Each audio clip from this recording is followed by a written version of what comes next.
minute, Blossom, look at this. This says we were born in 1968. That makes us 24. This is not gonna work. We can't pass for 24.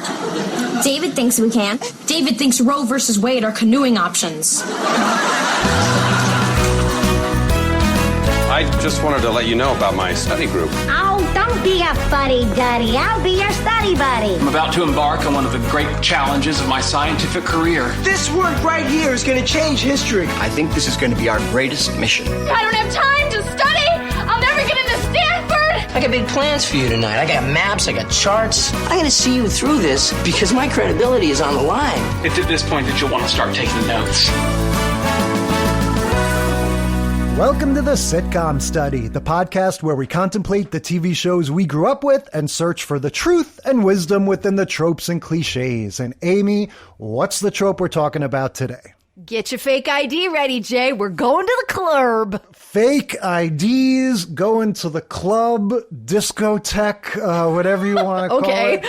Yeah, we're talking about sitcom episodes in which young people attain fraudulent documents to verify their age. I think today's sitcoms might have a very different take on fraudulent documents. What do you think? Yeah, well, and it also would be much harder to make these kind of IDs, but we'll get into all that. That's very true. I'm going to ask you, because this is one that I don't think I know the answer to. I feel like I've said it on the podcast before. Did you have a fake ID? Yes. Explain. So I am of the generation where the IDs that existed when I was in high school and college were just flirting with hologrammy technology that couldn't be manually, analogly replicated. And yes, so I had a fake ID for a short bit of time, and I made a critical mistake, just like some of the people in our sitcoms that we watched will do.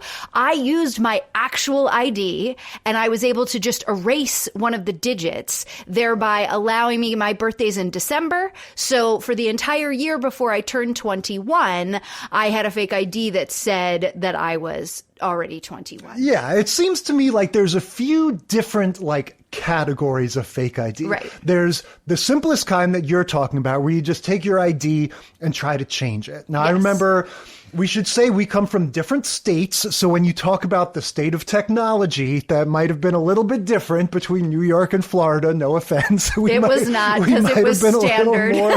I think the main difference was, though, our IDs, the background was white, whereas some states, the background was like a light blue. So ours was harder green to at mess that time. with. Yeah. But so, yeah, what I was going to say was I specifically remember, I don't know if this was the case in all states, that the trick to just sort of adjusting your age on your real driver's license was that in addition to your date of birth, there was a tiny little number up in the upper left, I think. It wasn't the driver ID number. It was some other little serial number looking thing, but the last two digits of that matched the last two digits of your birth year. Yes. So you had to know to change that in addition to changing the date of birth. Absolutely. And so that was true on Florida licenses as well. Yeah, I definitely remember that thing about how to change the numbers. I don't feel like I ever did that. Of course, the other sort of main categories are,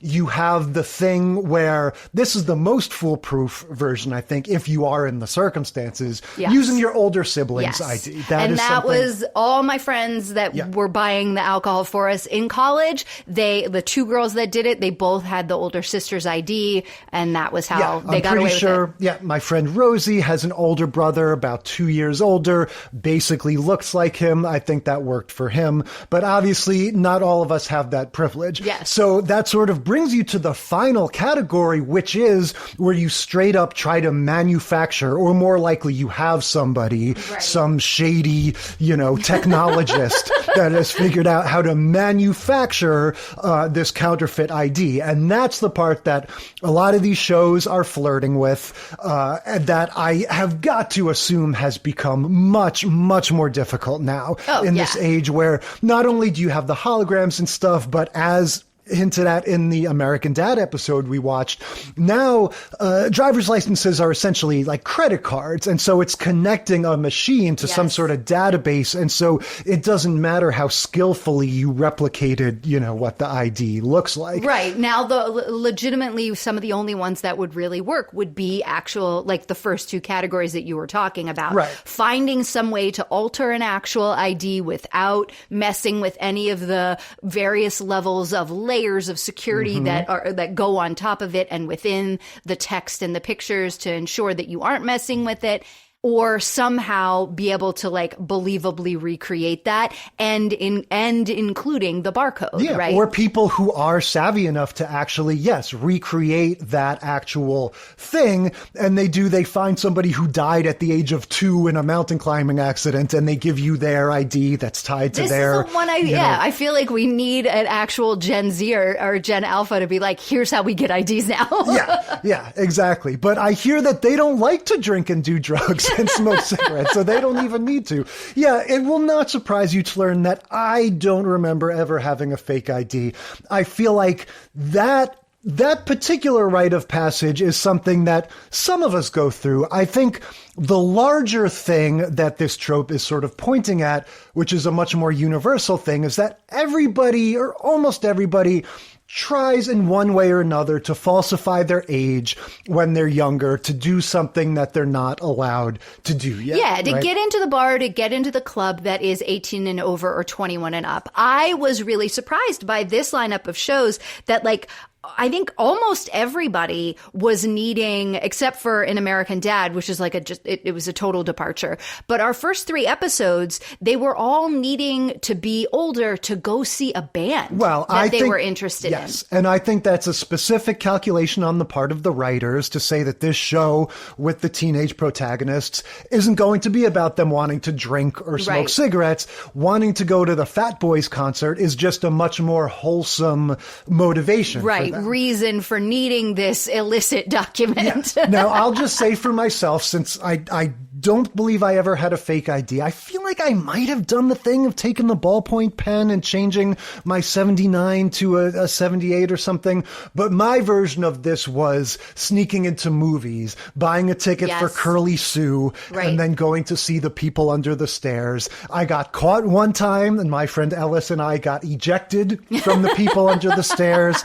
And then a second time, we bought tickets for Curly Sue and successfully went to see the people under the stairs.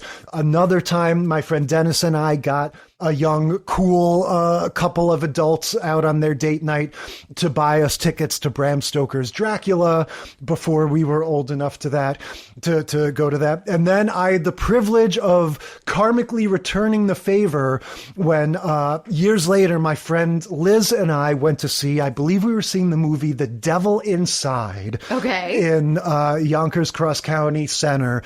And this little posse of teenagers, we were not nearly old enough to be their parents. They were completely different ethnicity than we were, but we helped them get into the movie. I'll still remember the moment where the ticket taker was like, are these guys with you? And I just so smoothly and casually was like, oh yeah, they're with us. And they let them through. And these teenagers were so grateful. It was like the coolest thing I ever did.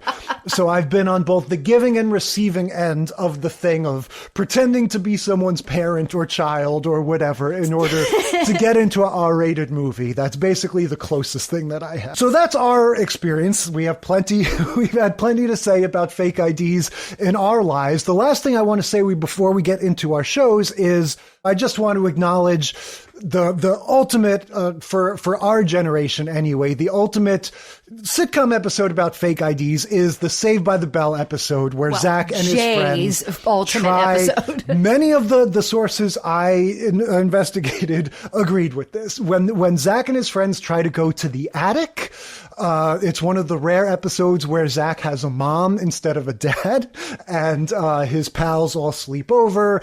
And then after mom goes to sleep, they go out to the bar. They have the old joke that many of these shows will pull of, oh, my license says that I'm 57 or whatever. But yeah, we're not going to cover Saved by the Bell because we just did that, but I just didn't want it to go without saying that the attic episode is a classic. But go ahead, tell the people what are the shows we did watch. All right, we watched Blossom, Season 3, Episode 7, Only When I Laugh. Sister Sister, Season 5, Episode 17, Young at Heart. Everybody Hates Chris, Season 4, Episode 13, Everybody Hates Fake IDs. And American Dad, Season 9, Episode 7, Faking Bad. Yeah, so starting with Blossom, we're only going back to about 1990 here.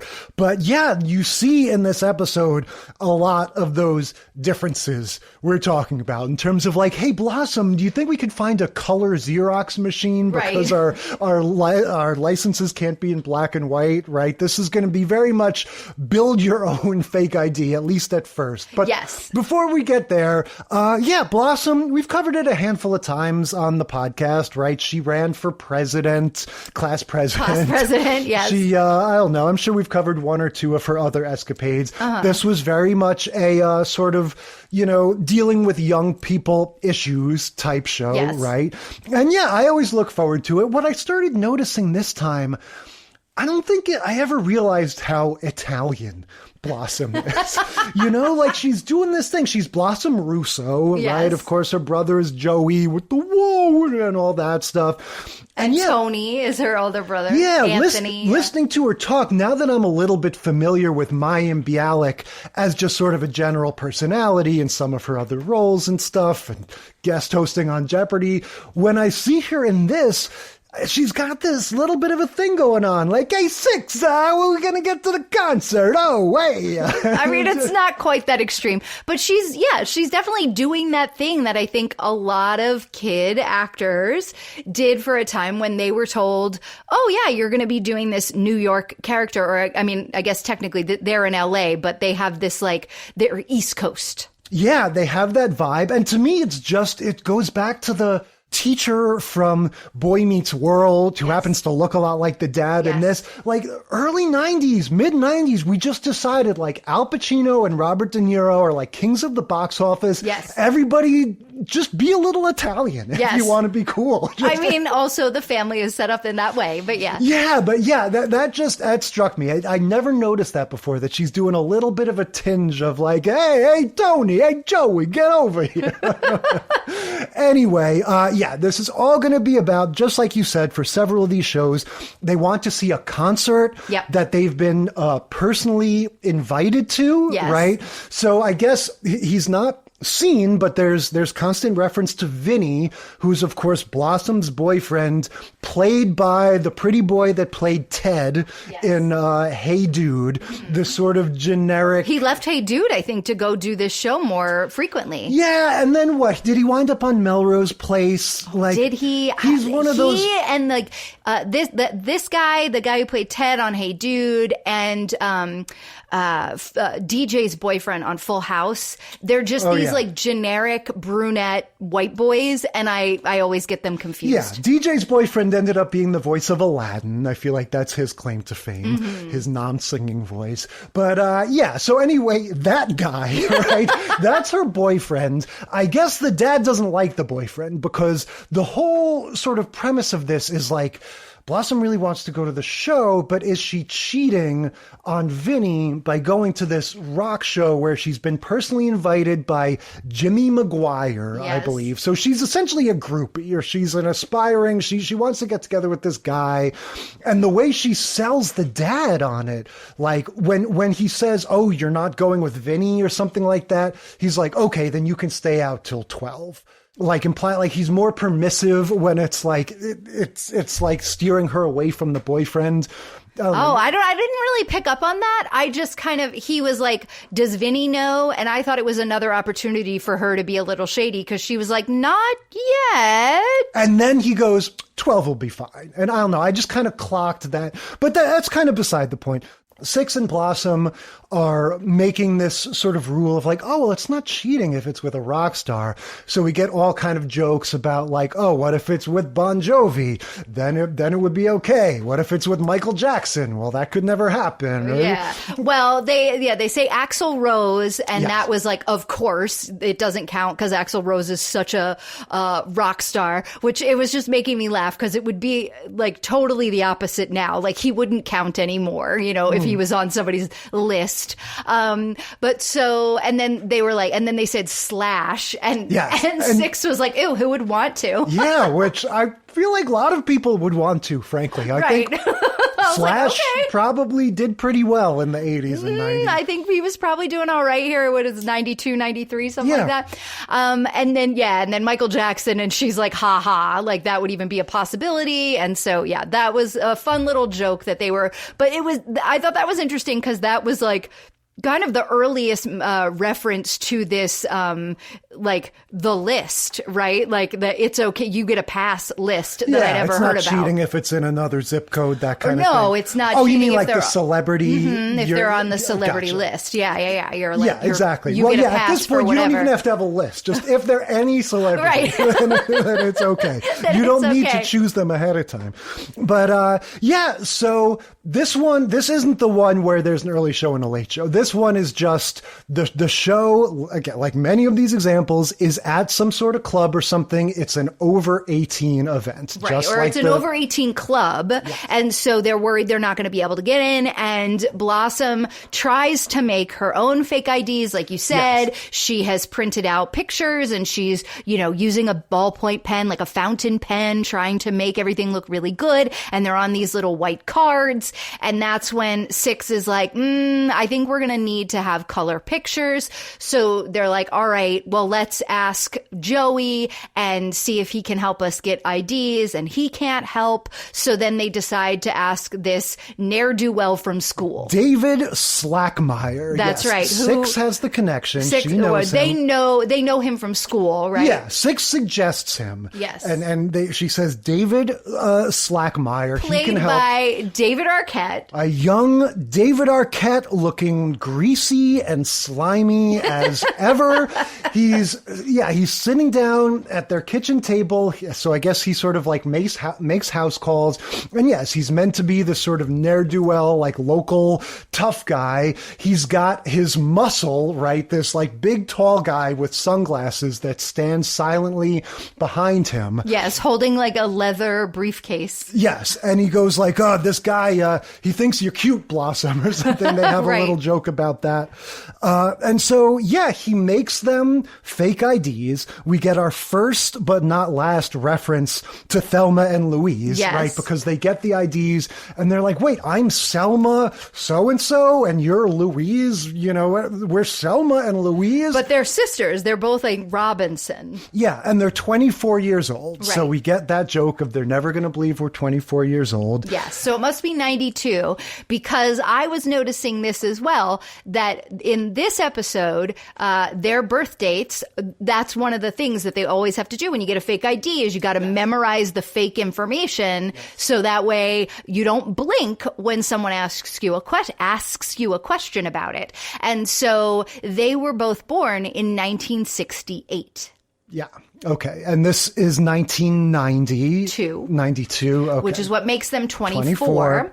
And then later on in Everybody Hates Chris, which is taking place in the mid 90s, mid 80s, we're going to have that same birth date again. Yes, but that's making him younger. Making him 18. That takes place in the 80s. Earlier, which I just thought, I was like, oh, that's really funny that both times we get a 1968 as the birth year. Yeah. And also cementing our place in the early 90s. We get some political humor, right? Six says something like, oh, well, David says it'll work. And Blossom says, yeah, but David thinks Roe versus Wade are canoeing options, right? Yes, that's right.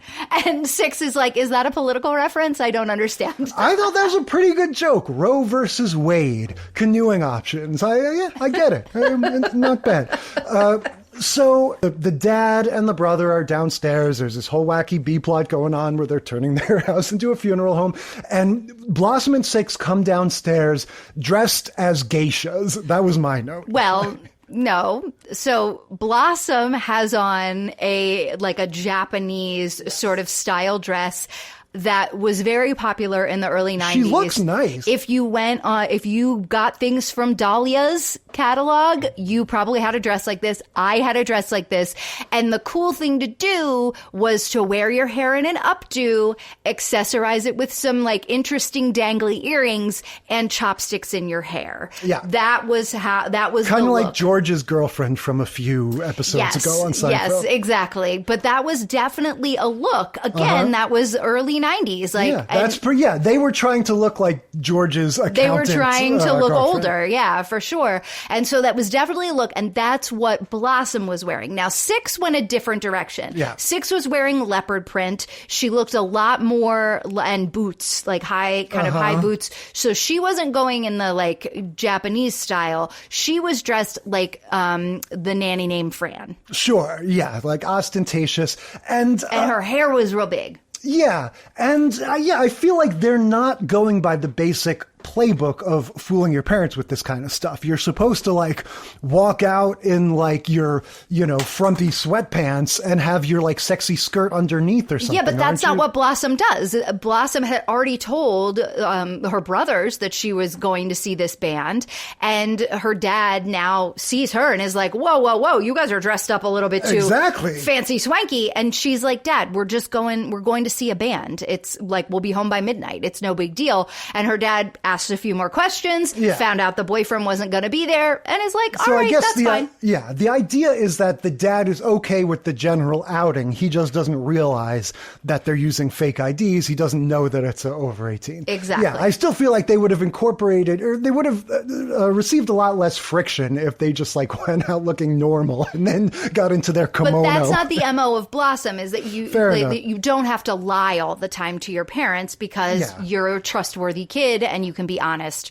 with your family. Yeah. So we get the scene that we get in many of these shows.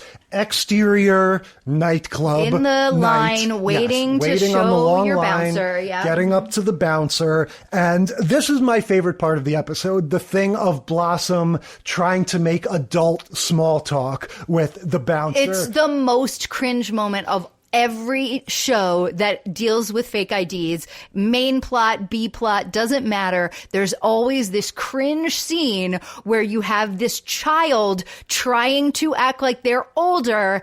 And it is such a trope, but it's also so true to real life. I actively remember working on my, what's my casual, I'm old throwaway line gonna be when I use this fake ID to buy a keg for the first time. Yeah, which is just so funny because particularly with bouncers, if there's one thing everybody knows about bouncers, it's no small talk. These guys they're not there to engage you. And it's just so funny that I would go as a 47-year-old man would go up to a bar and be like, oh man, those taxes were rough this season, right? Right. Could you get a load of that, that comptroller election? Oh man. And so Blossom's version of this is to go, oh, those Dodgers, boy, they're just no match for the 81 team, huh? Right. Oh, look, I've been around long enough to know my sports trivia from back in the day. Yeah. And so the sort of twist that does them in on this one is that their IDs do work for all intents and purposes, but in a slightly improbable turn, I think the bouncer says, you cannot come in. It's teen night. Yes. You're too old. So go away. So go away, because they didn't realize they were commenting on how everybody who was in line with them looked really young. And they were like, we're not going to have any problem. These guys all look like children, and he's letting everybody in. Some people, he's not even checking their IDs. So we're not going to have a problem. And then that's when they get up to the line, and then he lays it on them that this is teen night. You're not allowed in if you're over the age of 18, which I definitely have been to plenty of those. And they were very strict about not letting people over the age of 18 in, because they didn't want any scamming on the statutory rape nonsense happening. This is a safe space when it's a teen show. But they didn't know it was a teen show, and they didn't know it was teen night because normally this is an over 18 club. Yeah, and I guess that makes a lot of sense, but I feel like if I were presented with Blossom and Six, I would just be like, go in. Like, I wouldn't be worried about them, like, you know. They did a good job faking out the I guess you're right. Yeah, they were like, look, you know all about the Dodgers roster and everything, so yeah, you're way too old. And they did mention taxes, or at least Blossom did at one point, so yeah, they knew too much. Yeah, but then the fun, in addition to this revelation, they also find out, she goes, but Jimmy, he personally invited me. And the bouncer's like, yeah, he invited all these girls. Like, which is total cringe. Yeah. Because they're all underage. Yeah, so this guy goes around town running his mouth, telling unless all he's the like a Bieber. Teenage girls. He could have been like a Johnny Dakota type, you know, like a young man from the guys next door. But yeah, he goes around town running his mouth, telling all the girls, you know, oh, I want you specifically to come to my show. Right. And so Blossom sees this other little gaggle of girls, and she's like, oh, here, take my ID. And so I guess... No, she says, hey, did Jimmy invite you guys to see this show too? And they're like, yes, we're so excited. And she gets, like, in her jealousy, is like, well, here, you'll need these to get in, and hands them the IDs, meaning there'll be another set of girls that don't get to get in. I know, she's being petty. Yeah, I get that, but that just seems like a weird plan. Like, their IDs, you could just hand them to anybody, and they would, like, I figured they were made to be for Blossom and Six specifically. Not just like any old gal, but I guess it doesn't matter. I mean, I think you're laying a little too much depth on here, but also if they don't give them away at the end of the episode, that means they have them for later episodes. And why would we want to leave the door open to that when we could have them have to get more fake IDs again in the future? Yeah, fair enough. So look, in terms of tracking the trope, I feel like this really lays it out. We've got the fact that they need fake IDs for a sort of innocent thing, right? Specifically a music concert, like they we try said. to do it themselves. Yeah, they try to do it themselves. And then I feel like even more of a trope is the shady local ne'er-do-well who makes it for you. And then, of course, the ultimate sort of unraveling of the plan. Yes. It's worth noting that in this one, they don't even get into the club. I feel like that will sort of vary from show to show. Yes. But yeah, that's where we're starting with Blossom. Let's move on to Sister Sister. Season 5, episode 17, Young at Heart. Yeah, so we're once again gonna see some young people who want to go see a concert. In this case, it's Dub C, WC. Yes. Is this a real guy? At the beginning, I figured this was a made-up celebrity, but then when he performs a full-on hip-hop song at the end, I started thinking, oh, this is a real guy, as they often did in Sister Sister, like we've discussed before. That was sort of part of the overall vibe of the show. Kid and Play was on it as like recurring characters, and I feel like after a while, and this is deep into the show, I feel like 1 out of 2 or 3 episodes would end with like a real life rapper or hip hop group doing some kind of performance. Yeah, and WC is listed as himself in the credits. So yes, a real person. This is 1998. This is not somebody who like broke through in a way that like I remember who they are. Yeah. But what we will note, now we're 6 years past the Blossom episode. Now it's just understood that you need somebody. The technology has advanced so far, you can't just make your own fake ID anymore. You need to have somebody do it for you. Yeah, definitely.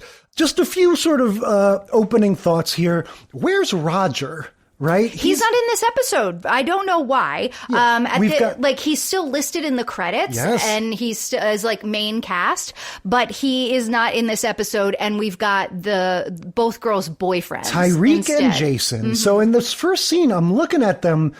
Both of these guys, they both, short-haired young men, same age as Tia and Tamara. I'm going like, is one of these guys Roger, and he just went through puberty and got much taller and just like, and I'm like, no, that kid was very distinctive. These guys look nothing like him.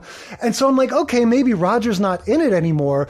And then we go to the theme song, which brings me to my second question. Are Tia and Tamara also like an En Vogue-esque singing group? Because the theme song is sung by them in this like very 90s way, but it wasn't. When that show first started, I don't think they did sing it. I think this is one of these things that like over time they're like, oh, let's zhuzh it up. Let's get them to do it. Yeah, when it started, I feel like it was like sister, sister, just some like silly, goofy song. And now it seems like an En Vogue video, but it's the two of them singing. And of course, in this sequence, it does show you neither of these two boyfriends, but Roger, confirming that he's still around. Yeah, he is still around. This is season 5, and he started kind of not being in as many of the episodes in season 5 because he was trying to focus on his music career. He was in an R&B group, and so he was out and touring and stuff. And by the end of season 5, he was written out. Gotcha. Okay, so yeah, we've got Jordan and Tyreek. They're the boyfriends. They're teaching them how to walk the walk, quote unquote. This is their version of talking about the Dodgers and your taxes and stuff. Yes. Right? They're all getting ready to get fake IDs, try to get into this club, etc. And Tyreek is demonstrating how to act like an adult. Right, which it consists of doing the like walk with a limp that I kind of associate the first time I remember sort of that being a thing was Boys to Men. Yeah, they would have the canes. Well, Boys to Men, there was the one guy with the cane, but that walk where it was like, you know, Boys to Men, they weren't dancers. They weren't like New Kids on the Block and New Edition. You know, they were singers, exactly. And so their music videos was a lot more of them just sort of like standing there. And if they were doing movement, they were just walking. They weren't doing like coordinated dance moves, choreography and stuff. And so that's sort of like I walk with a limp, you know, kind of a thing that like became this sort of like iconic hip hop thing of like I walk like that because I got shot and that shows I have cred. That's funny. I associate it with like Superfly. Like maybe this might be like a problematic thing to say, but I think of it as like a pimp thing. The pimp walk. Yeah, no, I totally see what you're saying. I, in my youth, wasn't like I hadn't seen those. Well, because it trickled down to like the pretty Boys to Men guys with their sweaters and stuff are still doing it. So yes, you're exactly right that like walk with a limp, kind of look at me, I've got cred, is the walk he's teaching Tia and Tamara and the other boyfriend. And so then they all sort of stand up in front, like behind the coffee table, between the coffee table and the couch, and are just like walking in a line doing this walk. Sort of like a walk like an Egyptian procession, but they're all doing this, wannabe casual pimp walk, whatever you want to call it. Yeah, walk with a limp. Yeah, so it's just sort of set up, okay, this is the plan, the 4 of us, 2 guys, 2 gals, we're going to go to Club Infinity, right? Just like the attic in Saved by the Bell. Club Infinity is the 21 and over club that WC is playing at. Yes, and now this is different. This isn't an 18 and up club. Right. These are teenagers that are supposed to be a little bit older. They're supposed to be 17 at this point in the show, whereas Six and Blossom were supposed to be 15, right? And so now Tia and Tamara are 17 trying to be 21. And we kind of get overlapping storylines here because the other storyline, the sort of B storyline that's going on is one of their moms, played by Jack Hay, they're all out on a shopping adventure and she's like, okay, girls, just stick close. We're going to walk past these construction workers really quickly because they're going to catcall me and I don't want to deal with it. Let's just pause on this. I have to say, like, I've known construction workers, you know, people that worked in construction. Are you going to say that this doesn't happen? You can sit right down. I'm not necessarily going to say it doesn't happen. I'm going to say, when did this thing, like, later in the episode, someone, you know, Tia's telling the dad what happened. And she's like, well, you need to realize we walked past some construction workers. And the dad goes, oh, I see. She got catcalled. When did it become that construction workers were synonymous with sexual harassment? Are you my entire life? Okay, fair enough. I have been around construction my whole life. Do you have tits? No. Okay, then that answers the question. I have been literally, like, everywhere I've lived, suburbs, city, I've been my whole street in Inwood was torn up the entire time I was living there. The 132 where I grew up, they were always working on it. My college was constantly under construction. I am very familiar with the sight of construction workers. And granted, you're right. Of course, I wouldn't be the one that they're hitting on. But when I see construction workers, what they are doing is using very loud equipment and, jackhammering, and they're just too busy to they're not lollygagging and catcalling is ladies. Completely gobsmacked with you saying that construction workers are too busy. So there's always at least 3 people standing around watching one person work. That part of it is a safety thing, right? That there always needs to be someone with eyes on the jackhammer who isn't the one operating the jackhammer, right? But that's the thing. When there's construction going on, because of all sorts of different safety regulations, there's very often one person working and 3 other people sitting around. That they're not all doing the labor. Those are the people that are catcalling. All right, fair enough. I don't want to belabor the point. When I see construction, which is a lot. I love that you are so incredulous that this happens. Because I don't see them. I actively avoid if I see construction people sitting around, I'm like, nope, I'm going a different direction. I'm walking on a different street. Yeah, living in a major city, I clock all the time the guys turning themselves around 180 degrees to check out women. I don't see construction personnel engaging with the people walking by. I mean, I will say Me Too hasn't done a lot, unfortunately. But one thing that has changed is there's an awful lot less catcalling in certain areas. That is not true in some neighborhoods. Yeah, fair enough. But anyway, I just noticed that when they get to this construction site, and we've got these 3 or 4 construction guys, so of course they're going to be immediately sexually harassing whoever comes by. But the twist here is that as Lisa, the mom, prepares herself for the usual catcalling, the guys start hitting on the girls, right. Tia and Tamara, and Lisa, played by Jacquet, is justifiably horrified, as was I. Setting aside, yes, I think that we shouldn't have this weird stereotype that construction workers do nothing but catcall all day. I'm like, this is crazy. These construction workers are hitting on children. Yes. And indeed, that is exactly what Lisa says to them. Yes. And I remember distinctly as a 12-year-old having a conversation with my mom the first time she noticed that was happening to me and not her. And I'm sure there was... You were this age, high school? I was 12 years old the first time that my mom noticed it, because I was still such a child. I didn't notice these men leering at me. But my mom noticed, because she was aware that it had been happening to her whole life.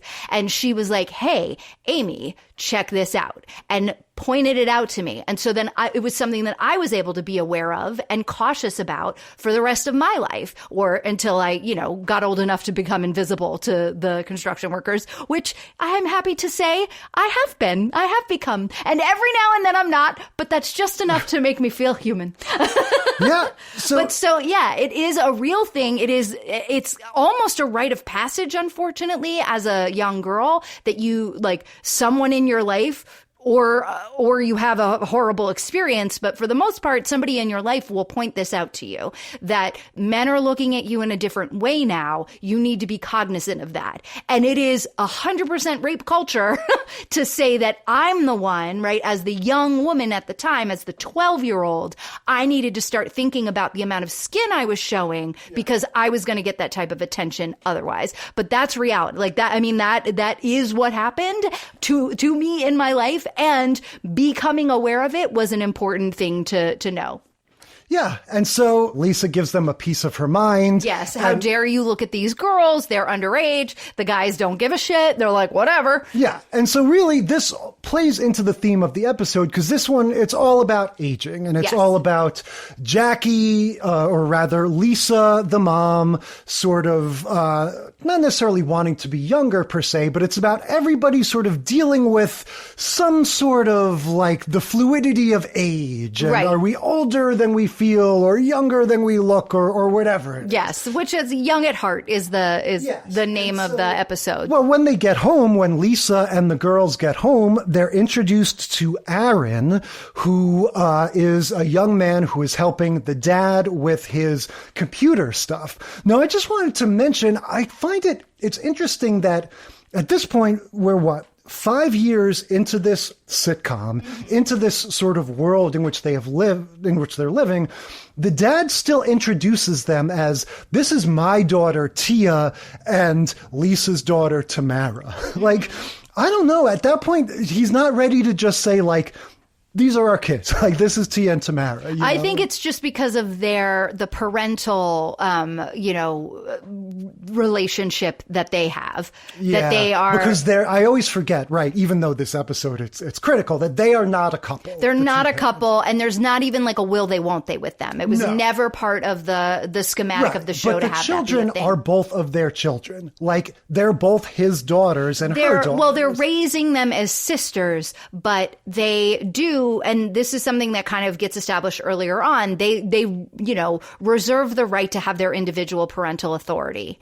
And so there was a time, and there are storylines throughout the run of the series that are about the fact that, Tia might have different rules than Tamara in certain ways because the parents have different beliefs in the way that they should be raised. Yeah, that all makes sense. But if I was this guy, Aaron, I would be confused if identical twins walked into the room and someone said, oh, this is my daughter so-and-so and her daughter so-and-so. Yes, well, it's 5 years into the show, so we no longer need to explain that for the audience anymore, and this guy can just figure it out on his own. But he's 26. He's a computer guy. 24. Oh, no, 24 is what? Okay, I was thinking that from Blossom. 26. He's 26, and he's upgrading the dad's computer, and it's one of these like generational things. Like the dad doesn't understand that a CPU is the same as the computer and all this other stuff. And this kid is kind of a dick to the dad. Like the dad's going like, hey, Aaron's helping me with my data database. And he's like, no, I'm not. Because like he's getting the jargon wrong. Yes. And this,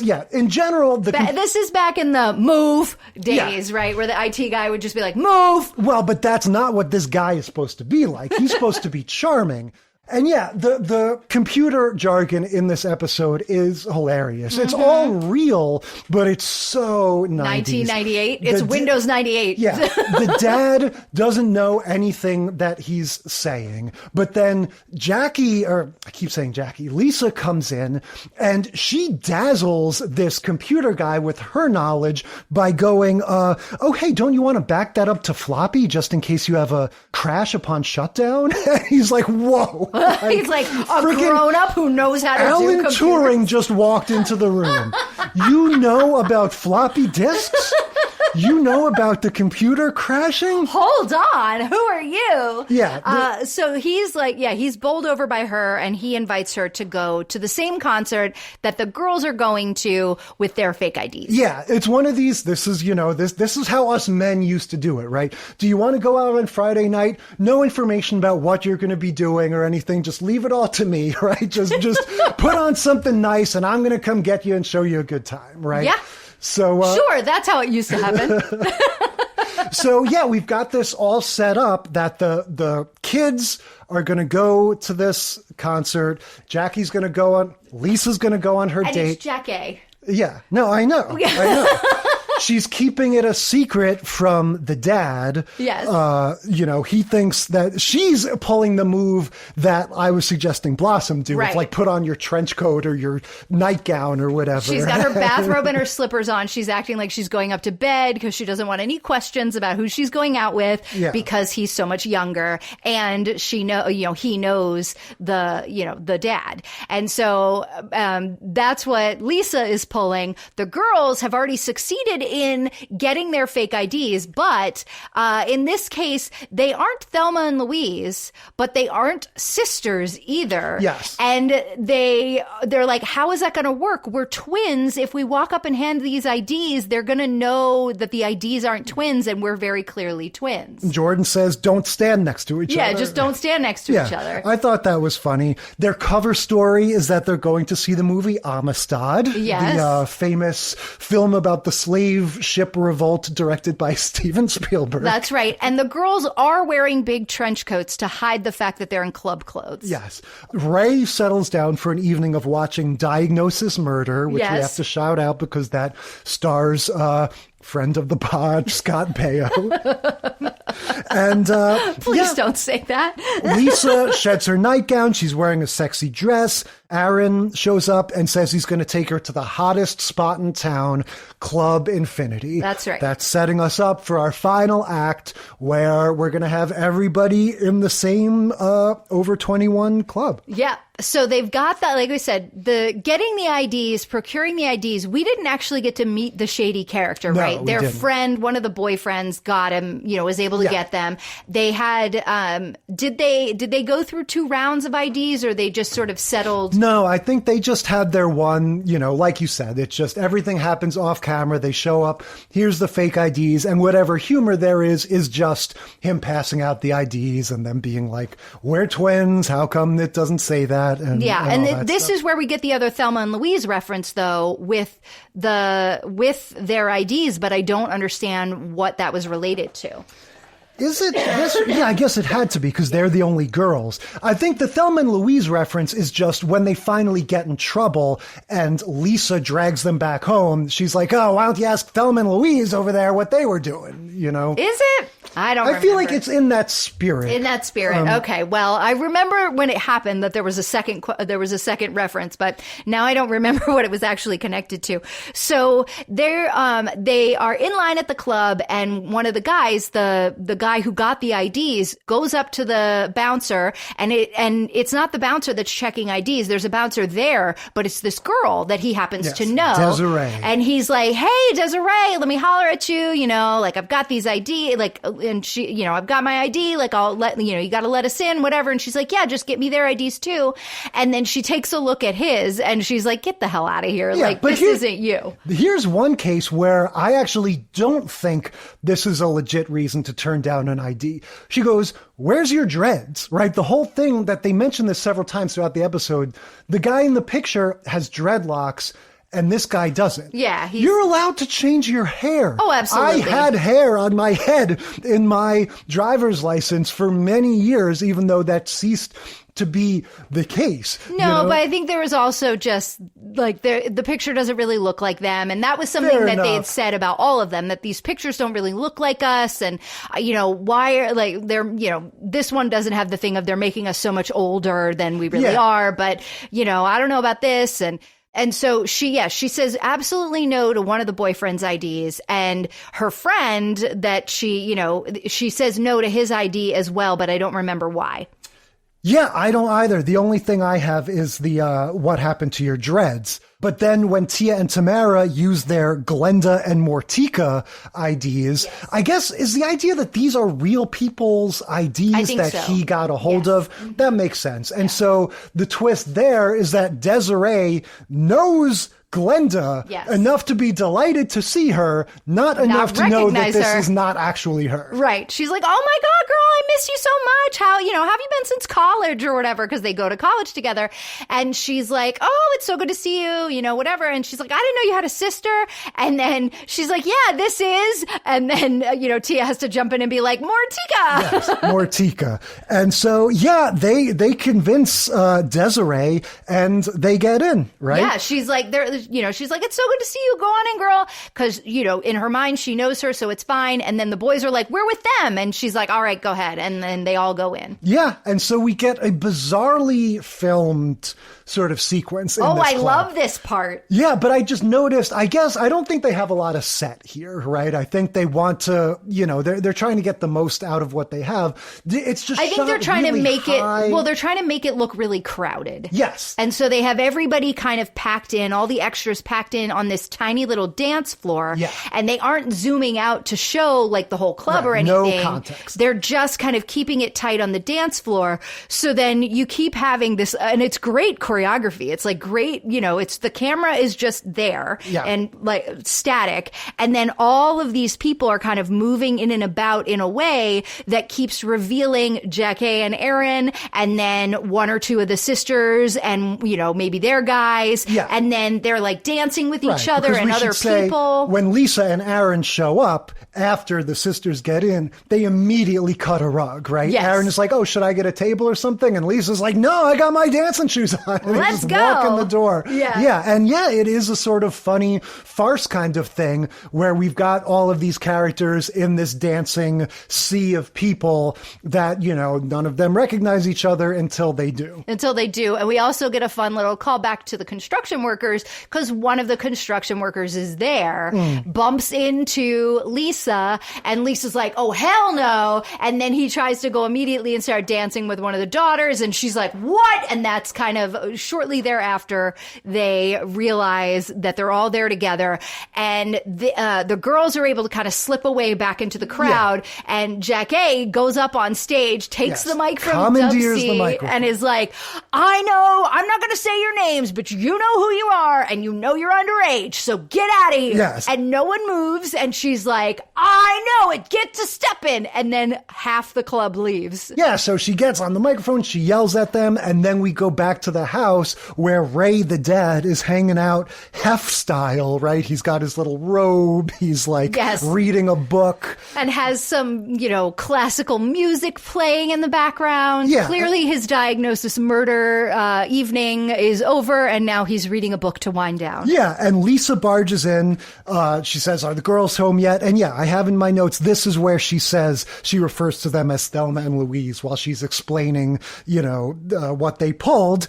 And then, everybody comes home. Everyone's yelling at each other. Aaron says to Lisa, you got it going on, but if this is a typical night for you, I can't keep up. I can't keep up. And she's like, that's right. Politely excuses himself from her life. And this one just kind of ends with like, you're caught. You shouldn't have done that, right? The girls are like, we're sorry. But again, it's like we said at the beginning, because all they were really trying to do was see this music guy. Right. It isn't There's really no punishable lesson to be learned it's and not whatever. A very special episode. It's really just more of like, all right, kids, you tried something. It didn't work. Go to bed, Yeah, because you don't want to burn two tropes in one episode, right? If they're going to do a don't drink episode, they're not going to do the fake ID on top of it. Yeah, exactly. But we get the tropes, right? We get the waiting online. We get the sort of like awkward bouncer conversation. Yeah. And we get this ID doesn't look like me joke. The slightly like not quite optimal fake ID, presentation. Yeah, it's all there. All right, let's move on to Everybody Hates Chris. Season 4, Episode 13, Everybody Hates Fake IDs. Yeah, so we've covered Everybody Hates Chris at least once before on the pod. We did for our Running In with the Mafia episode. He got mixed up with some like bet bookies or whatever. So this is at least our second time. I'm sure we talked that time about how neither of us really watched this. It was in those early 2000s or 2010s when we weren't super into TV sitcoms. Watching it now, I have to say, I had kind of forgotten that the titular Chris is Chris Rock. Yes. Like, it's just so funny how this young man that plays young Chris, we now know him from Abbott Elementary and, guest stints on The Walking Dead and a dozen other TV shows. He is his own thing. I mean, he's not like an A-list star. He's grown up and he's become a sitcom star in his own right. He has a very specific vibe to him in this show and in all his shows that is nothing like Chris Rock. And so, okay, fair enough. It's funny that like I went into this just kind of subliminally thinking in my mind, like, this is a sitcom about a young man named Chris and his travails.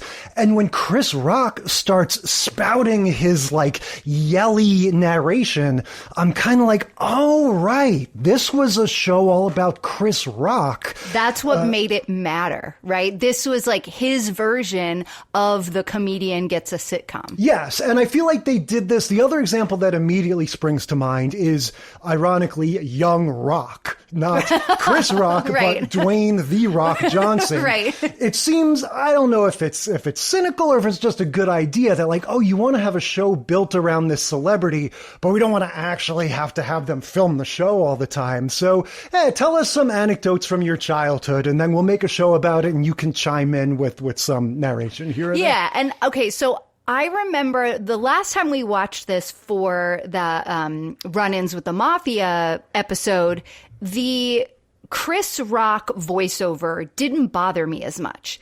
But this episode, it like comes in hot. It's annoying, yeah. And it almost felt like this storyline maybe didn't need as much of it. Yeah, of course, we're in season 4 now, so like all shows, they kind of blossom, no pun intended, past their original thing. Yeah, well, and also if you're a regular watcher, you're just totally attuned to this kind of like, all of a sudden Chris Rock's very loud donkey voice comes like, you know, because I mean, that's what I associate his voice with, the donkey from Shrek. And so he Even though that's Eddie Murphy, you racist bastard. Hold on. That's Eddie Murphy. Yes, it's shit. Well, fucking never mind. What's the character that he does? It's the zebra. Yes, he's That's the zebra what it is. in It's Madagascar. not the donkey, it's the zebra. Yes, okay. Racism rescinded. Well, still kind of racist. No, I just associate that voice with like animated characters at this point, and Chris Rock himself. And so when it comes from out of nowhere it doesn't feel like the voice inside that young man's head. Exactly. That's sort of my point, is that at this point, you know, this kid was cast at the beginning because he's a good-looking, cute kid, and he's a good actor, and I guess he kind of looks like Chris Rock, and so it's all going to work. By the time we get to season 4, and again, just in real life, being more familiar with this actor, the Chris Rock thing, again, it's just like we're saying, it's a disconnect. Like, to me, this kid is more like, he's like a black Kevin Arnold or something. He's like this kind of mild-mannered, wide-eyed kid. Yeah. And granted, maybe Chris Rock was different when he was a teenager, but yeah, it is this weird disconnect where when you're hearing Daniel Stern talk in the mind of Fred Savage in the Wonder Years, it kind of adds up, even though I didn't like it then. Well, I liked that show, and I didn't mind that, but I definitely, like, growing older, looking back on the Wonder Years, I'm like,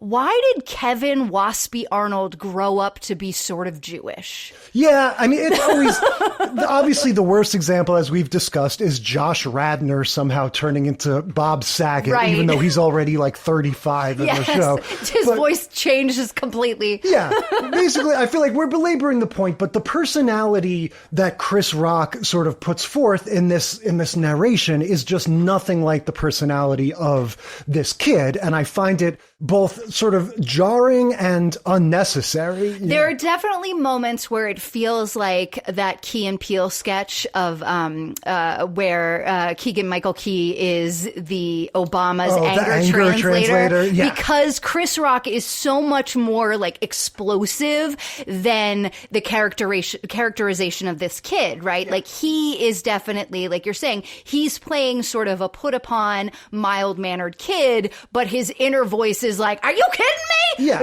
exactly. And again, like, maybe he grew up to be that. But as someone who likes Chris Rock as a comedian and an actor and just sort of a general personality, that particular thing he does, the yelling, he's almost doing like he's Fred Sanford or something. Right. Like, he goes into that sort of stereotypical, really like shouty thing.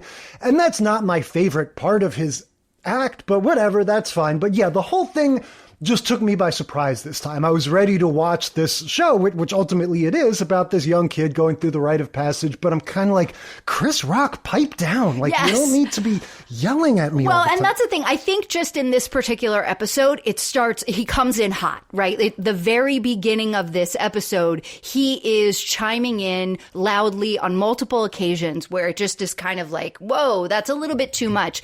Throughout the rest of the episode, it didn't bother me as much, but it did come in hot and it definitely stood out. Now, I feel like we're kind of railing on the show a little bit in its whole premise and the characters and the way it is, the way it was created. But this actually was a fun episode, and it was it's a good show. Oh yeah, it is a good show. I think it's a little bit neither fish nor fowl in the way that a lot of these shows are from the time, where now we're into the single camera. It's more well done. It's more like a movie.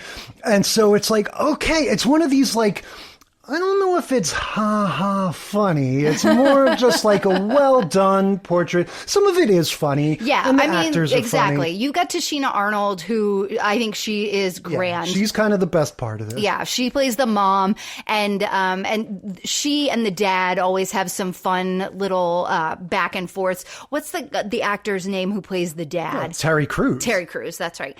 I didn't want to say another black person and be wrong again, just because that is where my mind is at today. Apparently, all black people are like to me. Shaquille O'Neal play his dad? Who's that? Let me ask before I out myself as totally racist again. Terry Crews, who at this time was still, he was an athlete that was popping up in Idiocracy and other funny little roles. And by now, like 2026, he's full on. He's Brooklyn Nine-Nine. Like he is a comedic actor. Lots of people probably don't even know he was a football player. I think he was. But yeah, why don't we start there, just because there's a fun overlapping trope here, like we covered a few weeks ago, the surprise birthday party. That's right. They have a conversation that I feel like you and I have had almost verbatim about the purpose of birthday celebrations. Yeah. And when it's your birthday, it's not really about you. It's about the other person feeling good because they're getting to do something nice for you. Yeah. And Terry Crews, the dad, is more like me, where it's like, if you want to make me happy on my birthday, leave me the hell alone. Let me watch football on TV or whatever, get me a pizza pie or something. Get me a pizza pie. You're like 900 years old. So Chris's mom, played by Tashina Arnold, her point is like, look, when it comes time for my birthday, you are not going to throw me a party, even though that's what I want, because you would never think to throw a party, because that's not what you would want on your birthday. So for your birthday, I'm throwing a surprise party because I'm trying to model the behavior I would like to see in the future. And also, I would like to have people over, and it would be really fun to have a party, and this is an excuse, and it's not about you, damn it. Yeah, and in this particular sense, young Chris is a little bit of a Machiavellian asshole, because he intentionally sabotages this party that his mom is planning because it interferes with his plans that the episode is ultimately about, which is that he wants to see the Fat Boys in concert on Friday night or Saturday night. Saturday night. So this, even though we're moving ahead in terms of when this show aired, we're actually moving back in terms of like chronological timeline, because this is supposed to be about 86, 87. Yeah. And he says 87 because at the beginning he says in the year 87 everybody loved the Fat Boys. There you go. And so the Fat Boys were definitely peaking in 1987. You're saying they weren't like decades at the top of the charts? They're not on the tip of everyone's tongue? There was a really narrow window for Fat Boys, and it was like 1984 to 1988. You guys weren't getting through any narrow windows, if you ask me. Oh, hey! I mean, maybe just that one guy. Yeah, we should explain for the younger people. The Fat Boys were a rap group consisting of 3 guys who ranged from like somewhat husky to morbidly obese. Right, like moderately dad bod to, his whole shtick is basically like, what's his face from the Goonies? Chunk? Yeah. Yeah, they were a old school rap group like Run DMC. They were famous for their beatboxing, which we get lots of in this episode. And they did a lot of, what I remember of them from that time is that they did a lot of covers. So like they did Wipeout, they did The Twist. And I just remember when I started getting into them, my parents thought it was so funny, just like I think it's so funny now about all these like alphas and Gen Zers that like don't realize that these are remakes. Yeah. And in their case, I mean, they're sort of like reimaginings because they're adding rap and everything. But they were a little bit of a novelty group, but they definitely had real talent with the rapping and the beatboxing and whatnot. There was a movie vehicle with them, Disorderlies, in the late 80s. They definitely were a thing, but it's also a very good thing for them to choose for this show because it is just of a moment. It was of a moment, and also as a kid in that same time, technically we were younger than what Chris is playing in this. He's supposed to be a teenager. We were, elementary schoolers. Yeah. But I think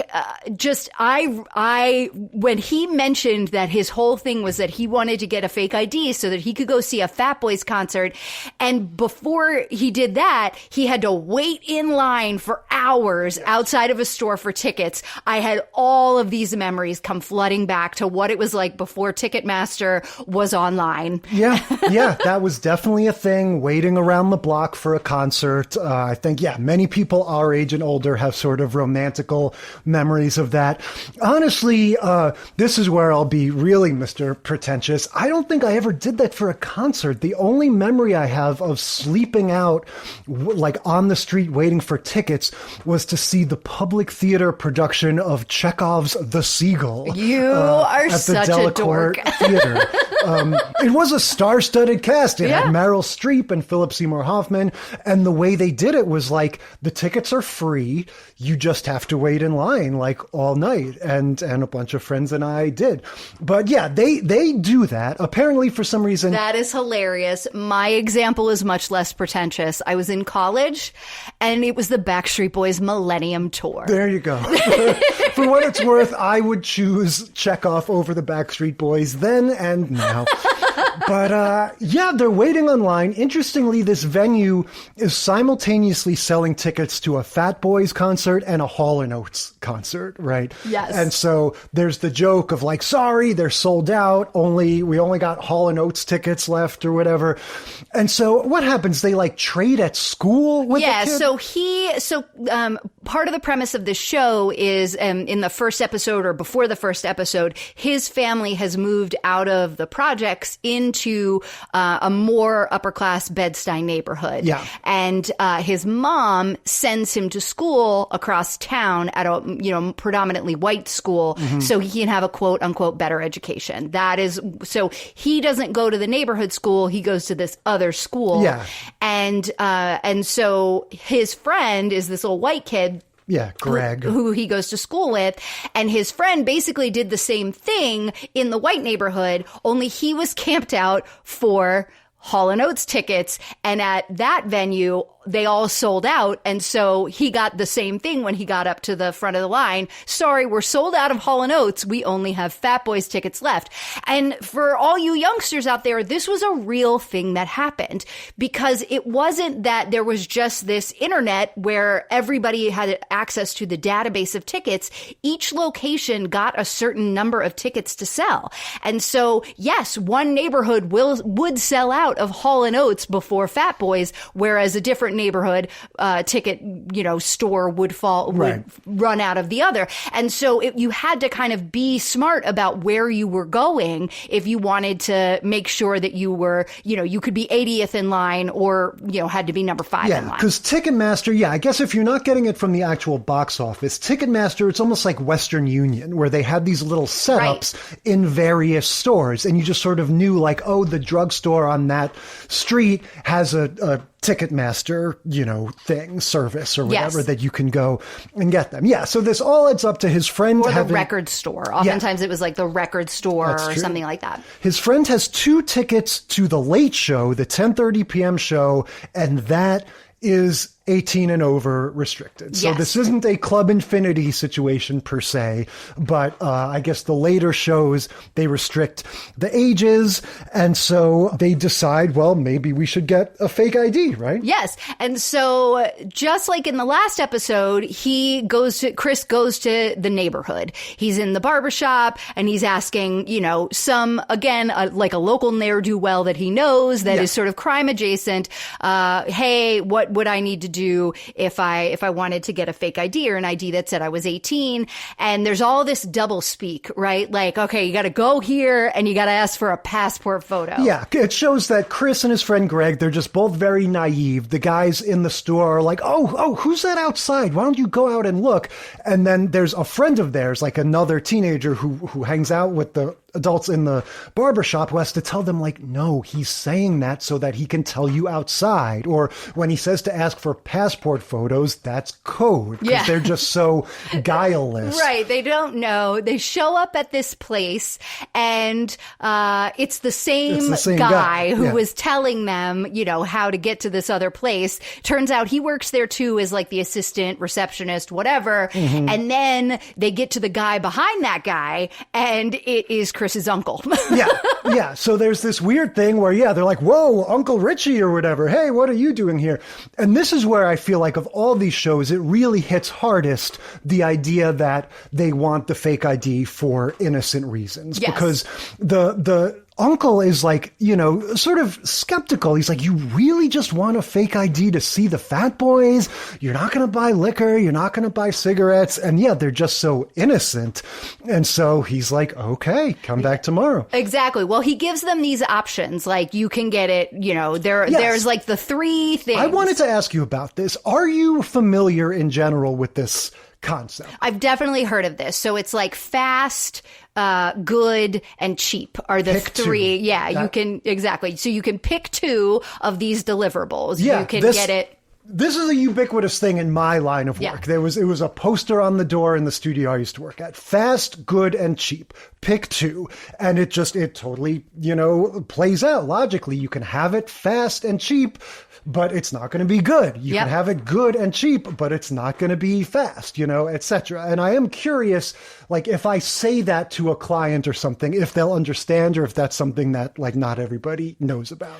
I mean, I think it's definitely a concept that is it's something I'm aware of, but I wonder how, if on the client end, people would be like, well, fuck you, I'm going to find somebody else who says they're going to give me all 3, right? Yeah. And I think that's where it kind of, it becomes a little disingenuous, right? That's the thing that people are always trying to act as though their product can outdo the pick 2 of someone else's. Right. But it is, it's just sort of like a law of nature, basically. Right. But so, the uncle explains this. Chris is like, well, look, given our situation, we basically need it fast. Do they need it? They need it fast and cheap, right? It doesn't have to be good. They're hoping it could be as good enough as it possibly could be for fast and cheap. And that is when the uncle clarifies what they really need it for. Really seriously, you're only going to use this to see the Fat Boys concert. Okay. How much you got? Come back tomorrow. And so he is like, basically going to do him a solid, because he realizes that they, like you said, are totally guileless and just want to go to this concert. So they come back the next day and they have IDs that say they are Gene Simmons and Paul Stanley. Yeah. Now, is Paul Stanley also from Kiss? He is. Okay, I know Gene Simmons and Ace Frehley. Yeah, Paul Stanley, I believe, is the one with the star on his eye. Gotcha. And again, hitting on the thing of the technology of these IDs being more nascent in the 80s, there's a point where his Uncle Ryan has the helper kid laminate the IDs. And it's like, the joke is like he doesn't know what laminate means. But that's, before all these fancy holograms, it's like, well, in order for for it to look official, it needs to be laminated. You know? Exactly. And there was another code for like what that was. He was trying to explain it to that receptionist guy, and the guy did not understand what lamination was, what it meant, where he had to take it. So I was a little bit surprised when this Uncle Ryan guy first popped on the screen. I was like, wow, that guy really looks like Chris Rock. Turns out it's Tony Rock, Chris Rock's brother. Oh, okay. Interesting. Yeah. And so it's like Chris Rock's kid's uncle. Yeah, exactly. But in this case, it really is Chris Rock's real life brother.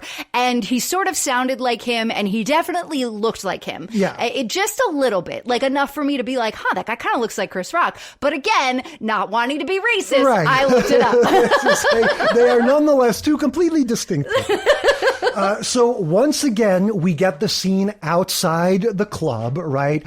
This time, we don't really get the joke of, oh, this says that you're 34 years old or whatever. We get this funny bouncer guy with a really tall afro, like the Kid and Play kid. Yes. And he's suspicious because their fake birthdays line up with the assassination dates of Martin Luther King and John F. Kennedy. Right. Which I am a little bit, I don't know that some bouncer who's like in his mid-20s in the late 80s, mid-80s would have those memorized. Oh, no, to me, that's exactly the joke. It's just funny. This bouncer guy. But it was like, it was 1968 again, right? This was the one that was 1968 again. Yeah, I mean, I think they were two different years, close by. RFK and MLK were both assassinated in the same year. RFK? Okay, yeah, it's not JFK. Okay, yeah, regardless, to me, that was the joke. It's like the bouncer isn't some tough guy. He's not gonna, just like say, oh, get out of here. He's like this weird history buff conspiracy theory guy that knows all the Doesn't notice Paul Stanley and Gene Simmons at all, which would be a much more, like, for a bouncer, right? That would be a much more clear indicator that these might be fake. So, unfortunately, unlike our WC situation, we don't get a performance from the Fat Boys that we get to see. I wish we would have. Instead, we get several people that Chris and his friend interact with throughout this episode when they tell them that they want to see the Fat Boys or that they're going to see the Fat Boys. People do impressions of the beatboxer from the Fat Boys, and his signature move was this like breathing in and out thing that sort of sounded like record scratching. It was the Did it sound like that, Jay? I think it does. Yeah, it's this hyperventilating sound. Yes, it's like I'm not actually going to do it because I can't, and I also feel like it would probably like hurt your throat to try. Yeah, it's fun. I think that in general was a part of beatboxing that weirdly sort of like fell away. Well, it was kind of like it. His signature thing. That was definitely a Fat Boys thing. All right. Well, in any case, yeah, you're right. That's like, oh, human beatbox. I love that guy. And so everybody does that. When we get to this club or venue, it's like the Brooklyn version of Bugsy Malone, right? Everybody in there is kids, including the bartender is the kid that was hanging out at the barbershop. Yes. And it's one of the two that like gave him the information on how to get it in the first place.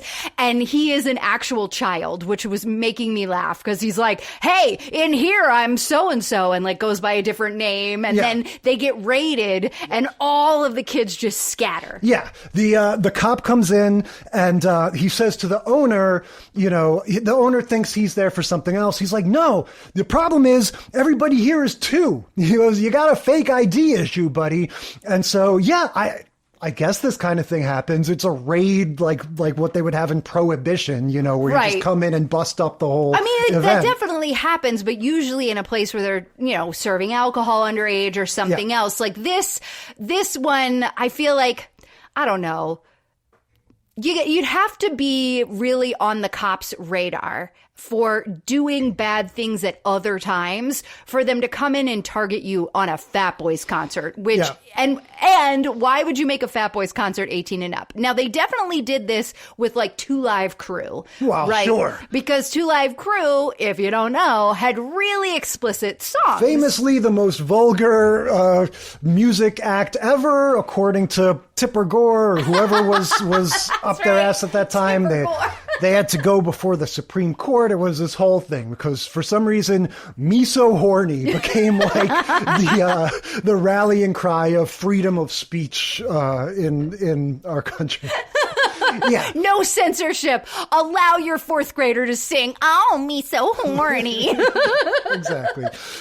So yeah, the Fat Boys concert never gets to happen. It's broken up by the police. And the final beat of the episode is the policewoman returning the fake ID to the address on the card, which is young Chris's real address. I guess the idea is they're like, oh, we need to get all of these real IDs back to their rightful owners.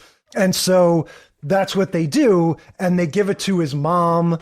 And his mom says something like, oh, don't worry, he's not going to look like this after I'm through with him. Right, exactly. Yeah, they thought, I think the cops sort of thought that these must be stolen IDs, that they were actually real identification, not, and had just been repurposed, not what this one was, which was an actual fraudulent ID. Yeah. So look, this one, again, like we said, I feel like the overall vibe of this show isn't my favorite. I could do without the Chris Rock narration. I feel like the actual show is pretty funny, but because it's a newer show, it does have that neither fish nor fowl thing where it's not the cheesy 80s sitcom. It's not quite at the level of like a Schitt's Creek or New Girl, like a really top-notch single camera show. And so like my feelings for it are a little meh, but the way it goes through this trope is really fun. And we get to see, in a sense, almost in the most detail, every little step of finding out where to get the fake ID and then getting it and then trying to use it. Well, we didn't mention, but I feel like at first they try like worse fake IDs at the liquor store and they get kicked out or something. Like there's this sort of trial and error. Exactly. They say, let's see if these work. Because they get, random ones from somebody at school or something, or they make their own. I don't really remember. And yeah, they go in and try to like buy cigarettes or alcohol or something, and they get laughed right out of the store. Yeah. So yeah, this episode kind of has it all. So yeah, maybe I do like it. I would say, I mean, like I said, it starts off a little kind of hot with the Chris Rock over narration, but it settles in, and I didn't notice that being so annoying when I've watched this show other times. I think this just came in hot at the beginning. Some Fat Boys trivia for you, because of course I wanted to know, hey, where are they now? Yes. Not a lot going on, but I thought you were going to say not alive, because that would not be surprising. Not be surprising. Some of them, I don't know. I didn't look that deep to find out if any of them are actually dead. But Prince Marky D went on to, after the Fat Boys broke up, he produced some early Mary J. Blige and Mariah Carey records. So, he's had a little bit of an impact since then. Was he the kind of fat guy, the very fat guy, or the fattest guy? That is a great question. I do not remember. All right, let's finish this up with American Dad. Season 9, Episode 7, Faking Bad. Yeah, so in several years of doing this podcast, this is our first time talking about a Seth MacFarlane show. We've never done Family Guy. I'm pretty sure we haven't. Huh, that's interesting. I mean, Family Guy is... See, I think the reason that Family Guy doesn't fall in as much is that they are not trying to do like what The Simpsons do and be sort of like a straightforward family with kind of silly things that happen. Family Guy definitely takes it up a notch in absurdism. Yes, absolutely. There's an absurdism. There's, I guess what I would say is, we talk all the time about the sort of like attitude of these shows. Some are very benevolent. Some have this sort of nasty edge to them. It might maybe surprise people to know that I do kind of like, or at least appreciate, Seth MacFarlane's stuff, his sensibility. Right. I feel like in my opinion, his sensibility is kind of as dark as it gets, honestly. Like, there are jokes in Family Guy, which is the only one of his shows I really have familiarity with.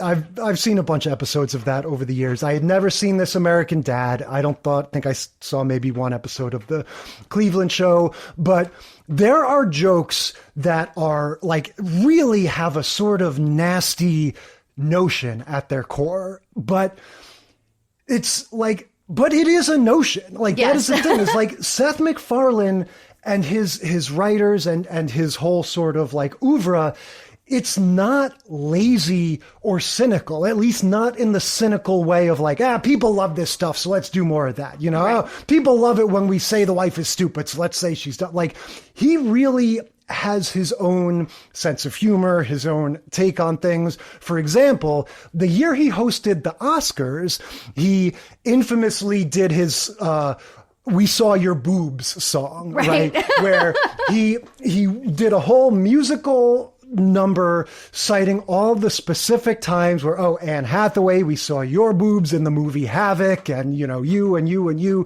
And I remember watching that in real time and going like, this is definitely like kind of shitty and in poor taste in what he's doing. And I bet that the people he's talking about don't appreciate this.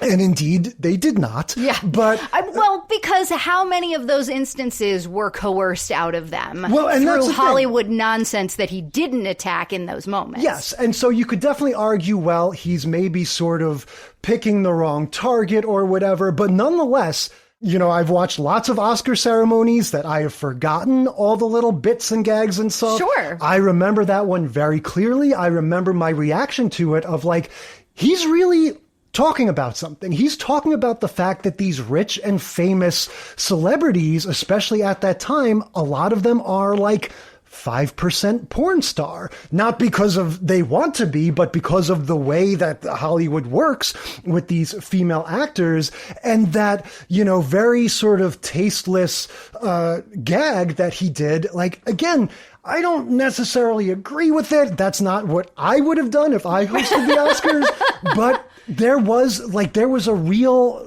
thought behind that joke, and the discomfort that it causes has substance to it. Yeah, I have been a longtime fan of Seth MacFarlane. I have forgiven a whole manner of sins, as it were, from him, just because of the way that he connects with musical theater. There's so much musical theater influence in his work. I have been, you know, I'm very attracted to that, and have always liked things like Family Guy. I watched a good bit of American Dad when it first came out, and for those reasons, because I love that musical theater sensibility. I remember the "We Saw Your Boobs" moment. I laughed just along with so many other people. I also, as a feminist, was like, you guys get over it. We did see your boobs. Don't know where that notion came from. Must be my own internalized misogyny.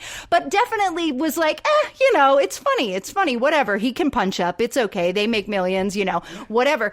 But in hindsight, and I think him too, right? Like, he definitely, like so many people who have had these long careers, look back on their earlier work and like, we've learned lessons. Oh, yeah, sure. The sensibilities changed. And I think he is ultimately a very smart, benevolent guy. But yeah, just like I keep saying, he has a specific point of view and a specific sense of humor that does have this nastiness, but it's pushed so far that I don't want to say like, oh, it's satire. Like, not necessarily, but there's just, it is saying something. Yeah, and it's dark. I think for sure, like I think you're right to say that it's not just cynical, right? Because cynical can be that without a point. Yes. Again, to me, there's different kinds of cynicism. There's the cynicism towards the audience of like, oh, let's just do that thing because people like it. And that's not what he does. He does, however, I think, have a cynical view of the world that comes through in his work. And to your point about the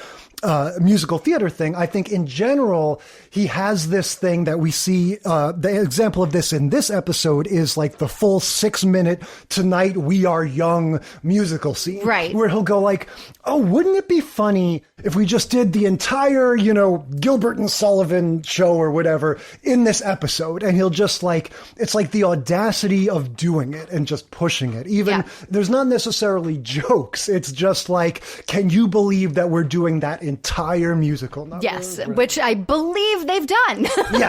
Oh, definitely several times. So in this episode, or in this show, right, American Dad, the premise is you've got, oh God, what's the dad's dumb name? Stan, and he is he's a CIA agent. And he has like this quote unquote normal family, but also living in their attic is an alien. Well, I think with one of the first episodes, or in the first episode, this alien lives with their family because he was like captured by the government or something. And so, he doesn't go back. And so he becomes a part of the family. There's lots of shenanigans over the course of the series about trying to keep his identity secret. We're in season 9 at this point. He still lives in the attic, but this episode doesn't have any of the like trying to explain that. He just is a character. Oh, yeah. Yeah. I mean, he's sort of several characters. Yes, in this one. That's true. And then you've got the two kids. They're both teenagers. I think at this point, the older, like the daughter, who's the older one, she is in college, and now she's back, either having dropped out of college or taking a break from college or whatever. So they're all home. Yeah, and it starts in Boober's, a restaurant modeled on Hooters. So again, right off the bat, that sort of sensibility we're talking about. Haley, the teenage daughter, recognizes a girl that she used to know as the Boober's waitress. And so again, there are a lot of jokes in this scene, just sort of like, I don't know, isn't it kind of sleazy that girls work at this kind of place, whatever. And the boy, Steve, the brother, he has, and I don't know if this is still a ubiquitous Spencer's Gift type joke, he has his federal booby inspector card. That's right. He works for the FBI, and the women who work at Boober's are portrayed as total ditzes. So, maybe hasn't necessarily learned the lesson yet. This is 2015. So the card has a barcode on the back, has like a scan on the back, and they can swipe it and find out whether or not it's fake, right? So one of the girls is like, oh, I've fallen for this before. You can't trick me. Give me that ID. She swipes it. It clears because he has built into the scanning code, whatever it needs to do to say that it is okay. Right. And she's like, oh, all right. The card cleared. I have to take off my shirt so you can touch my boobs. Right. But then Haley stops her and goes like, no, what are you talking about? He's not really a booby inspector. And the scene ends with Haley reconnecting with the old friend and going, oh, hey, the friend invites her to go with them to the bar. And that's going to be the sort of inciting incident. But yeah, this whole thing has the cartoon sensibility. And it's funny, like his female booby inspector, in a live action show, it just wouldn't make any sense. Let me run that through my credit card machine or something. Like, it's so silly. But in this, it just sort of works. Well, it's like the machine that you scan IDs in at the grocery store. Like at Target, they scan your ID when you and I guess waiters have that too. And so that comes into play when they go to the bar, and it's Haley, the daughter, and her 3 friends, and sort of frenemies. Yeah. And I guess they go multiple times, because the first time, Haley, kind of like young Chris, she's innocent, she's guileless, she doesn't know that she needs a fake ID. So they go to the bar, her friends get in because they have fake IDs, and the bouncer won't let her in because she has no ID at all. And the girls make fun of her, and they're like, oh, you need to talk to this guy who is like the fake ID guy. It's $200 or something like that. Yes, who I think is sort of like a Kevin Federline like composite, but she doesn't do that, right? Instead, she goes to her brother, who she knows is really good at making fake IDs. Right. And this is where we start the Breaking Bad parody that's going to sort of slowly creep into this episode. Right. So walk me through this, because we were nearly at the end of the episode when the little brother puts on that hat. Steve is the little brother, and he puts on the is it Heisenberg? See, this is how much I don't know Breaking Bad. Well, you're supposed to know about him because of science. Sure. So he puts on the Heisenberg hat, right? And that I know is from Breaking Bad. Yeah. But that was towards the end of the episode. Yes. And by that time, I was like, okay. By that time, the show is also sort of cribbing off the mise en scène of Breaking Bad by having the camera, quote unquote animated camera underneath the water of the pool, looking up at them, which is something they would do in Breaking Bad all the time. I feel like shows have always done this to an extent. You have an episode of The Golden Girls that's referencing a movie or whatever. But I think The Simpsons really perfected this in the 90s by going, oh, you know what? We're going to have this entire episode be a parody of Cape Fear or Jurassic Park. Got it. And those would always be really fun episodes. And because it's animated, they can do that. You know, they can go to places, different characters, whatever. And so in this one, I love how it's sort of, they ramp it up throughout the episode. The whole premise of Breaking Bad is that this guy, Walter White, because he's this like sort of science genius, is really good at making meth, you know, once he sort of learns that could be a profitable thing to do. And little by little, he gets ensnared in this world where people, you know, because the drugs he makes are so good, people start finding out about it and becomes this local figure within the community. But then the cartels start to get wind of him. And so he becomes a target and his personality changes. And so that's exactly what happens in this episode with the fake IDs, where the brother is like, well, sure, I know how to make fake identification, so I guess if you want me to. And then his IDs are so good, just like Walter White's meth is so good.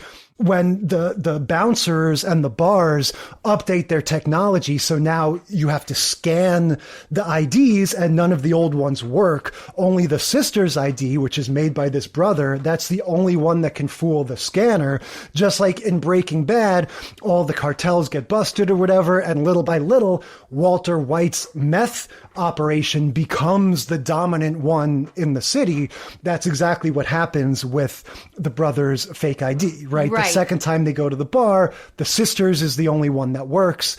And so she brings her friends back to the house to meet the brother. To get fake IDs. And so then they get them. And then, of course, they start telling everybody they know whose fake IDs no longer work that this is the guy to go to. So they have this like van, this like mystery machine kind of van. Yeah, also a Breaking Bad reference. They have a big van. There you go. See, things I don't know.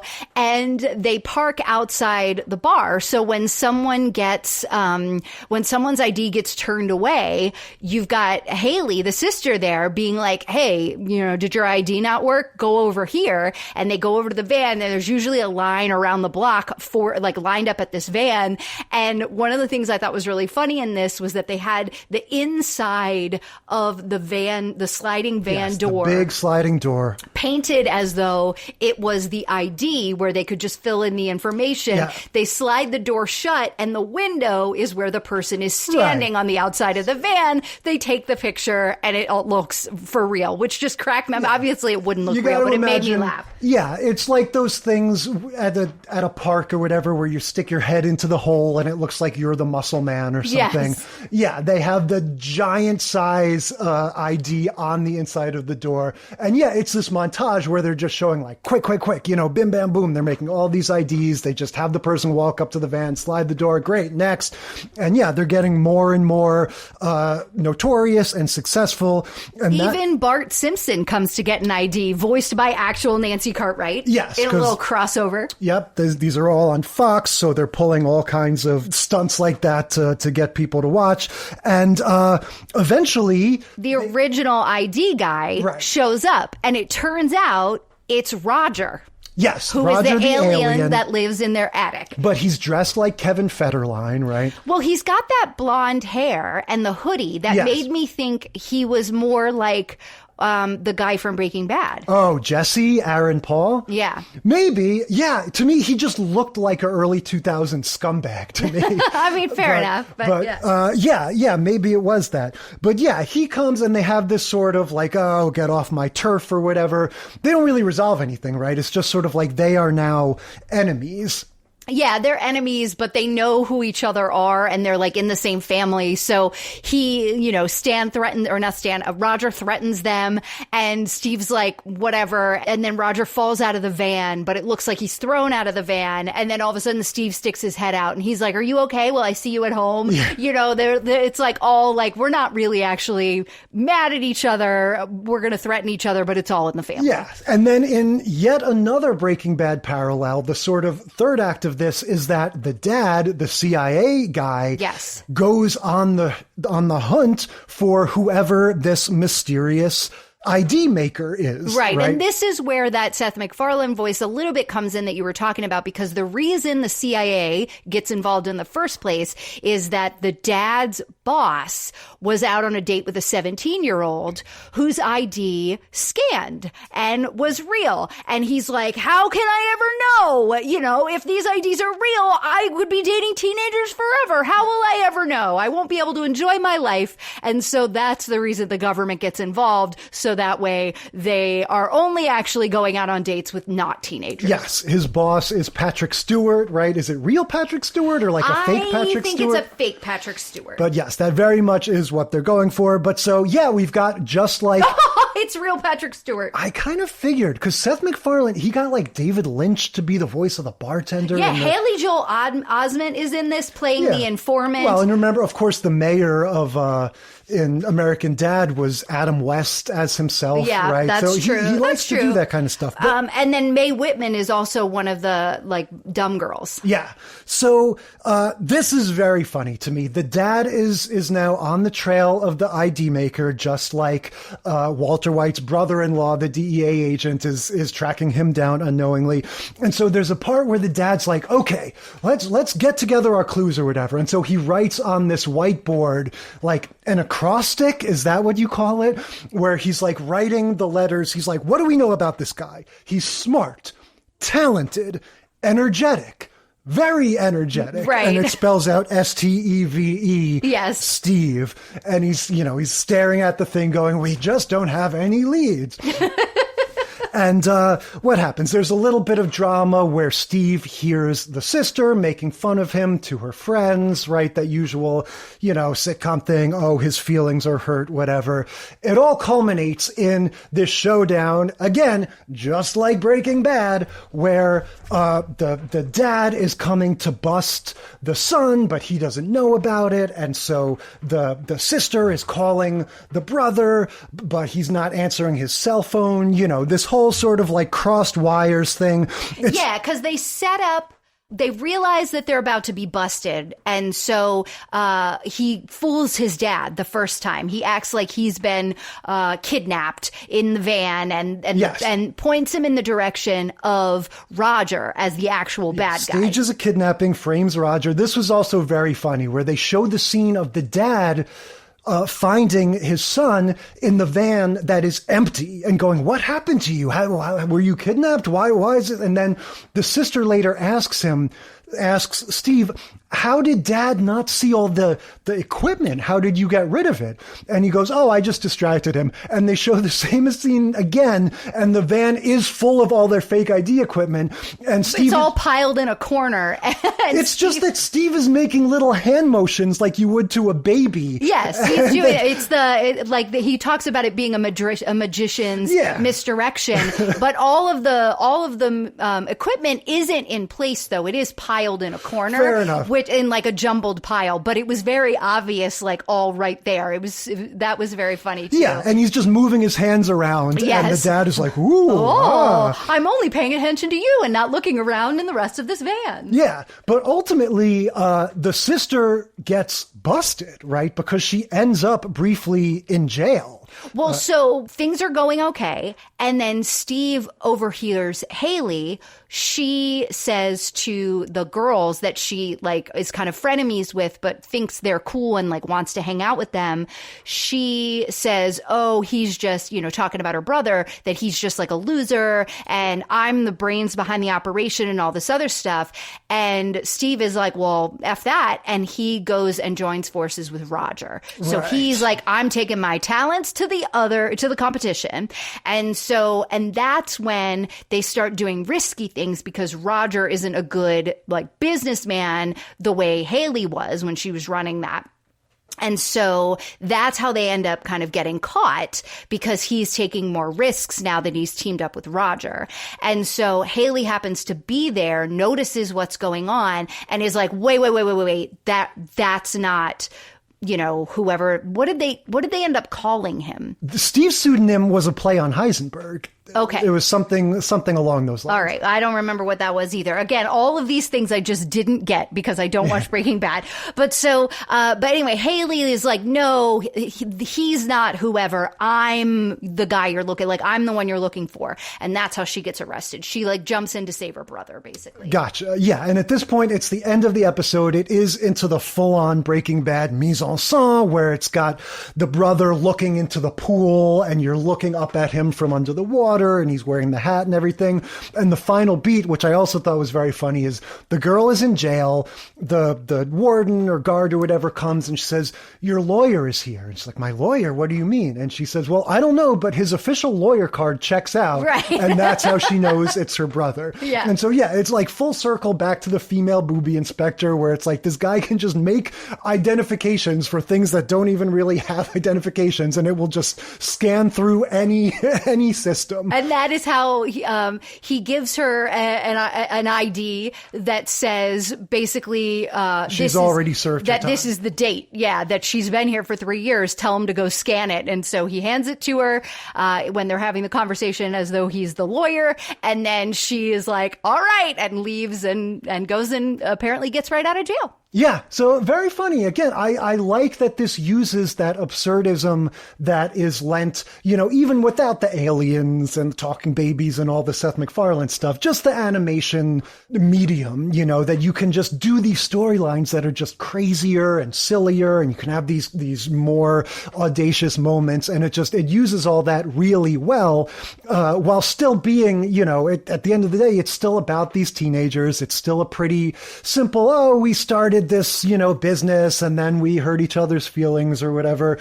I think this works really well. Yeah, it was a fun episode. I wish that I was able to get all the references and like I said, the reason I like Seth MacFarlane so much often is because the references are in my wheelhouse. And this time it just wasn't. So I'm so glad you were here to explain it all.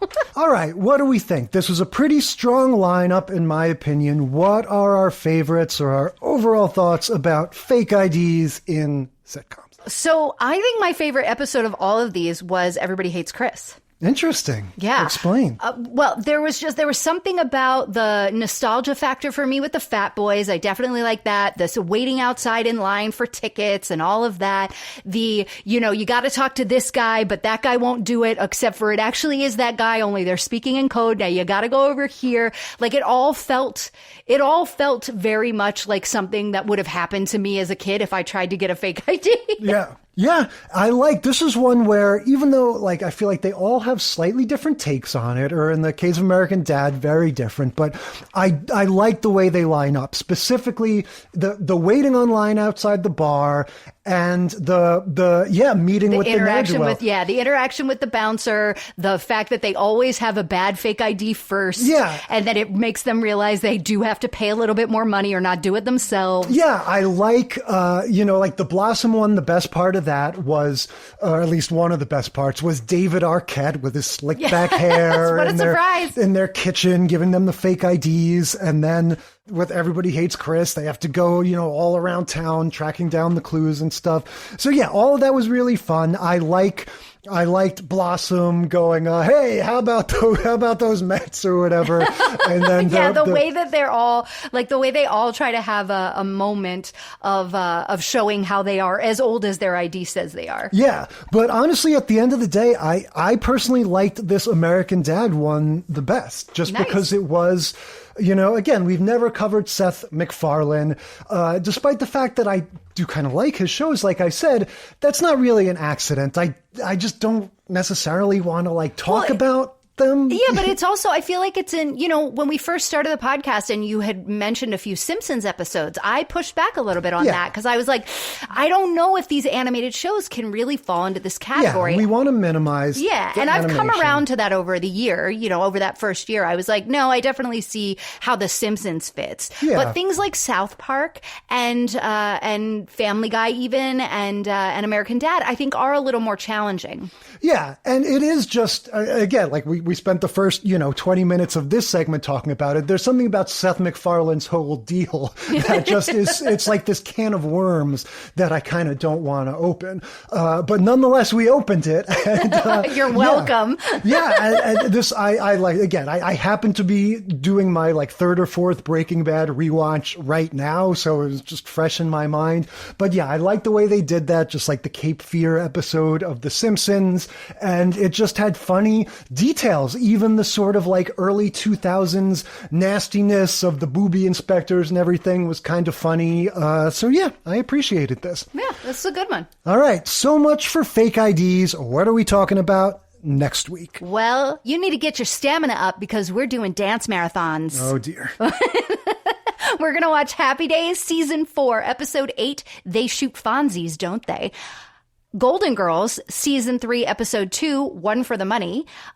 A Different World, Season 6, Episode 19, Dancing Machines, and Family Matters, Season 6, Episode 24, They Shoot Urkels, Don't They? There's some parallel titles here, Jay. If those titles confuse you, I would say once again take a look at the filmography of Sidney Lumet, and we'll explain all that next week. Until then, we will consider this segment of the sitcom study concluded.